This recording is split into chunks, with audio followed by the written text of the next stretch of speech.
Praise the Lord. ദൈവനാമത്തിന് മഹത്വം ഉണ്ടാകട്ടെ.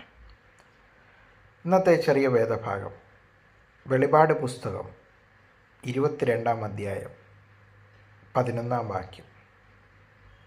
അനീതി ചെയ്യുന്നവൻ ഇനിയും അനീതി ചെയ്യട്ടെ, അഴുക്കായവൻ ഇനിയും അഴുക്കാടട്ടെ, നീതി ചെയ്യുന്നവൻ ഇനിയും നീതി ചെയ്യട്ടെ, വിശുദ്ധൻ തന്നെ വിശുദ്ധീകരിക്കട്ടെ. യോഹന്നാന് പത്മോസ് ദ്വീപിൽ യേശു കർത്താവ് വെളിവാക്കിയ പുസ്തകമാണ് വെളിപാട് പുസ്തകം. ഇത് തുടങ്ങുന്നത് തന്നെ 22-ാം അധ്യായം തുടങ്ങുന്നത് തന്നെ ഈ പ്രവചനം മുദ്രയിടരുത്, അതായത് കർത്താവിൻ്റെ വരവ് അടുത്തിരിക്കിയാൽ അതിനെ മുദ്രയിടരുത്.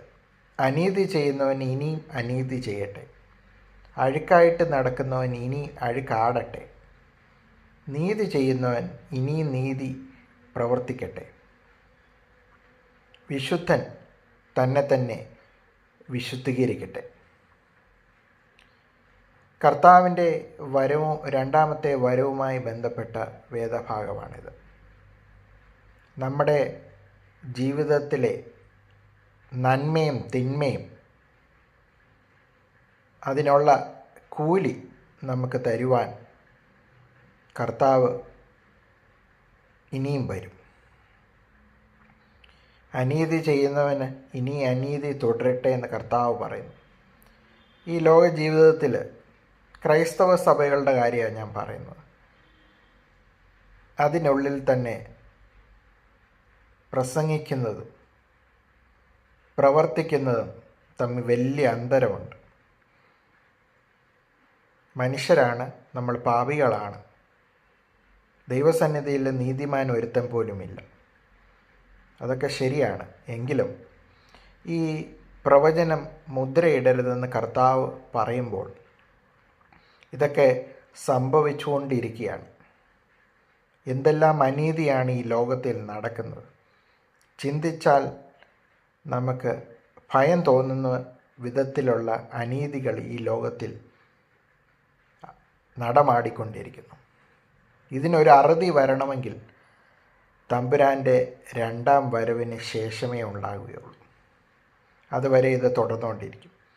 നീതി ചെയ്യുന്നവർ ഇനി നീതി തുടർന്നുകൊണ്ടേ ഇരിക്കട്ടെ എന്നാണ് പറയുന്നത്. നമ്മൾ നന്മ ചെയ്യുന്നതിൽ മടുത്തു പോകാതെ മുന്നോട്ട് ജീവിക്കണം.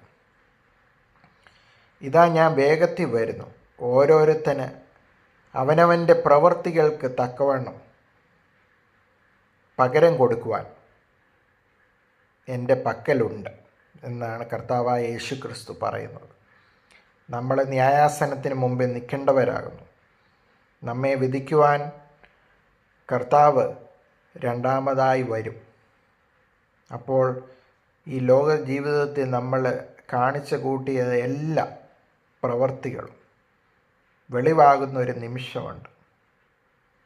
അതുകൊണ്ട് ദൈവസന്നിധിയിൽ നമ്മളെ തന്നെ വിനയപ്പെടുത്തിക്കൊണ്ട് മുന്നോട്ട് പോകാം. നീതി ചെയ്തുകൊണ്ട്, നീതി പ്രവർത്തിച്ചുകൊണ്ട്, തന്നെത്താനെ വിശുദ്ധീകരിച്ചുകൊണ്ട് ദൈവജനമായിട്ട് നമുക്ക് തുടരാം. അതിന് പരിശുദ്ധാത്മാവ് കൃപ ചെയ്യട്ടെ. യേശുവേ സ്തോത്രം. ഒരു പുതിയ ദിവസത്തിനായി സ്തോത്രം ചെയ്യുന്നു. അവിടുത്തെ വരവിനായി ഒരുങ്ങുവാൻ ഞങ്ങളെല്ലാവരെയും ഇടയാക്കണേ എന്ന് പ്രാർത്ഥിക്കുന്നു. കർത്താവേ, അവിടുന്ന് താമസമില്ലാതെ മടങ്ങി വരും എന്ന് ഞങ്ങൾ പൂർണ്ണമായിട്ട് വിശ്വസിക്കുന്നു. കർത്താവിൻ്റെ സന്നിധിയിൽ നിൽക്കുവാൻ ഞങ്ങൾക്ക് യോഗ്യതയില്ല, എങ്കിലും തമ്പുരാൻ്റെ കൃപയിൽ ഞങ്ങളെ ആശ്രയിച്ചുകൊണ്ട് മുന്നോട്ട് പോകാൻ അവിടുന്ന് കൃപ ചെയ്യണേ എന്ന് പ്രാർത്ഥിക്കുന്നു. എല്ലാ യേശുവിൻ്റെ നാമത്തിൽ തന്നെ കൃപ ചെയ്യണേ എന്ന് പ്രാർത്ഥിക്കുന്നു.